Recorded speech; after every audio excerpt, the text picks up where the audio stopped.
Hey, it's Brett. This is Slaughterhouse 5. We're on Chapter 7. Billy Pilgrim got onto a chartered airplane in Ilium 25 years after that. He knew it was going to crash, but he didn't want to make a fool of himself by saying so. It was supposed to carry Billy and 28 other optometrists to a convention in Montreal. His wife, Valencia, was outside, and his father-in-law, Lionel Merble, was strapped to the seat beside him. Lionel Merble was a machine. Trifalmadorians, of course, say that every creature and plant in the universe is a machine. It amuses them that so many earthlings are offended by the idea of being machines.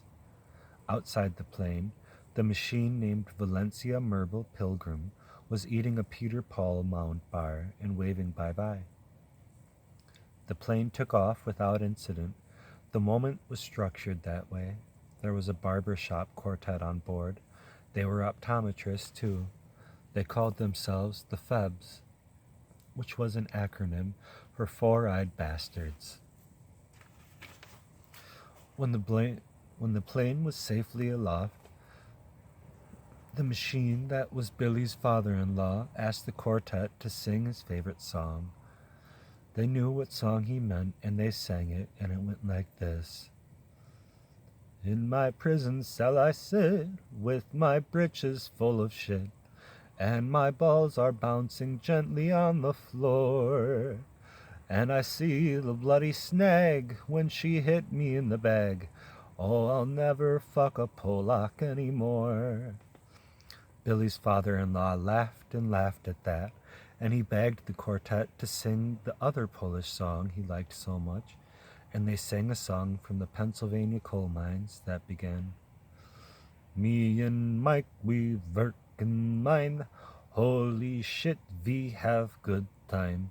Once a week we get our pay, holy shit, no work next day.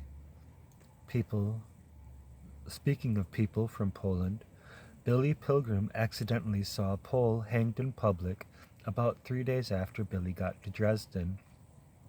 Billy just happened to be walking to work with some others shortly after sunrise, and as they came to a gallows and a small crowd in front of a soccer stadium, the Pole was a farm laborer who was being hanged for having sexual intercourse with a German woman. So it goes. Billy, knowing the plane was going to crash pretty soon, closed his eyes, traveled in time back to 1944. He was back in the forest in Luxembourg again, with the Three Musketeers. Roland Weary was shaking him, bonking his head against the tree. You guys go on without me, said Billy Pilgrim. The barber shop quartet on the plane was singing Wait Till the Sun Shines Nellie when the plane smacked into the top of Sugar Bush Mountain in Vermont. Everybody was killed but Billy and the co-pilot. So it goes.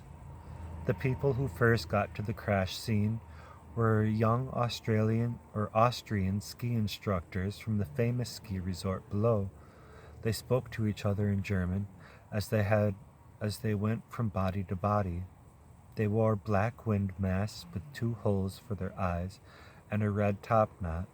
They looked like gollywogs, like people pretending to be black for the laughs they could get. Billy had a fractured skull. He was still conscious, though. He didn't know where he was. His lips were working, and one of the gollywogs pushed his ear close to them to hear what might be his dying words. Billy thought the gollywog had something to do with World War II, and he whispered to him his address. Schlachthof. Billy was brought down Sugar Bush Mountain on a toboggan. The gollywogs controlled it with ropes and yodeled melodiously for right-of-way. Near the bottom, the train swooped round the pylons of a chairlift. Billy looked up at all the young people in bright elastic clothing and enormous boots and goggles, bombed out of their skulls with snow, swinging through the sky in yellow chairs. He supposed that they were part of an amazing new phase of World War II. It was all right with him. everything was pretty much all right with Billy. He was taken to a small private hospital. A famous brain surgeon came up from Boston and operated on him for 3 hours. Billy was unconscious for 2 days after that, and he dreamed millions of things, some of them true.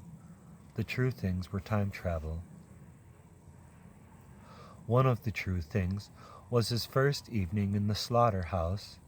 He and poor old Edgar Derby was pushing an empty two-wheeled cart down a dirt lane between empty pens for animals.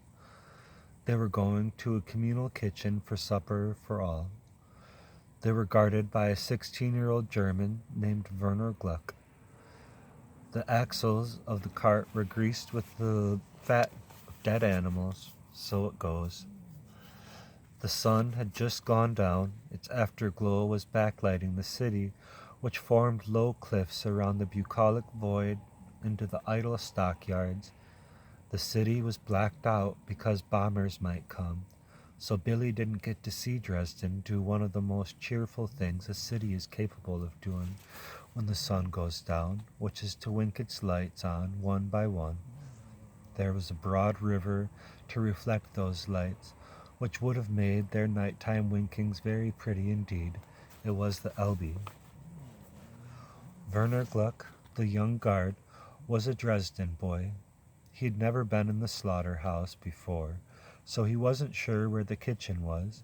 He was tall and weak like Billy, might have been a younger brother of his.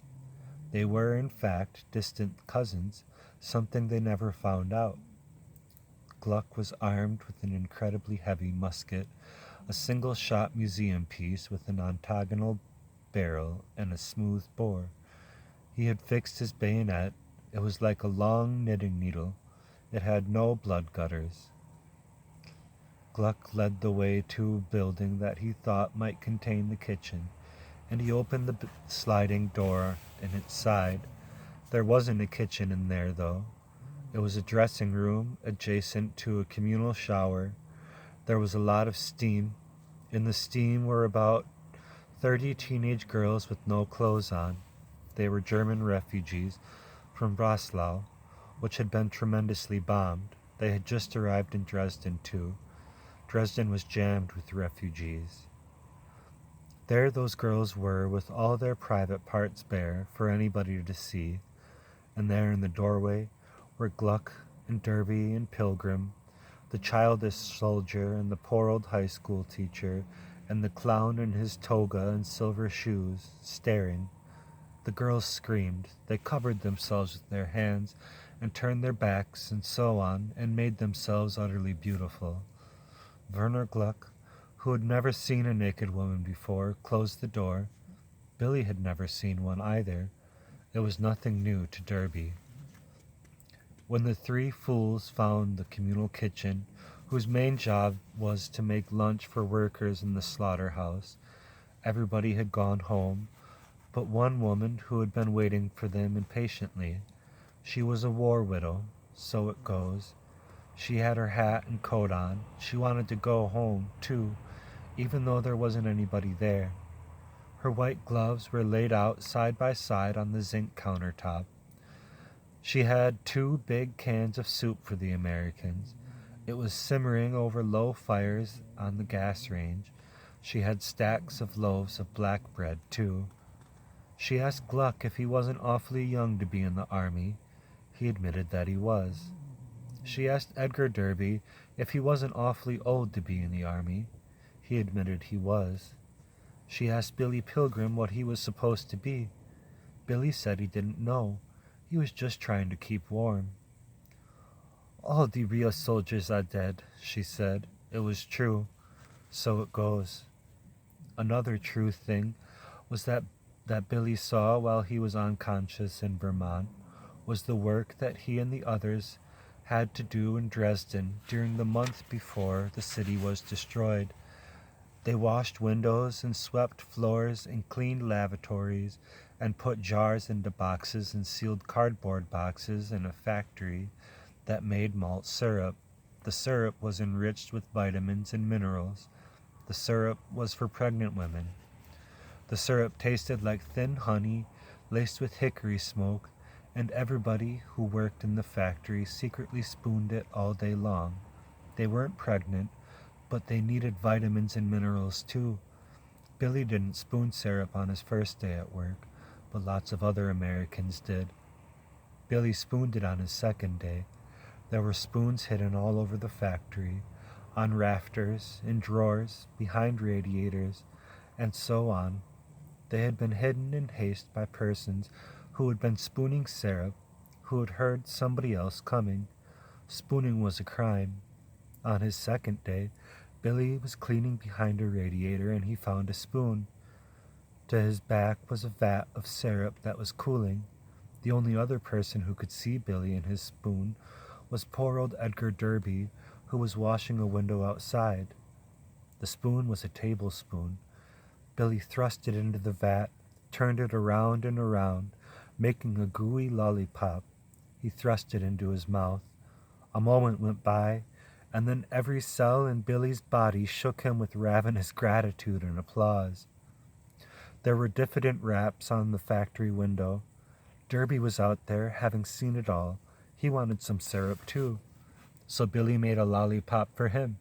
He opened the window. He stuck the lollipop into poor old Derby's gaping mouth. A moment passed, and then Derby burst into tears. Billy closed the window and hid the sticky spoon. Somebody was coming. That's the end of that chapter.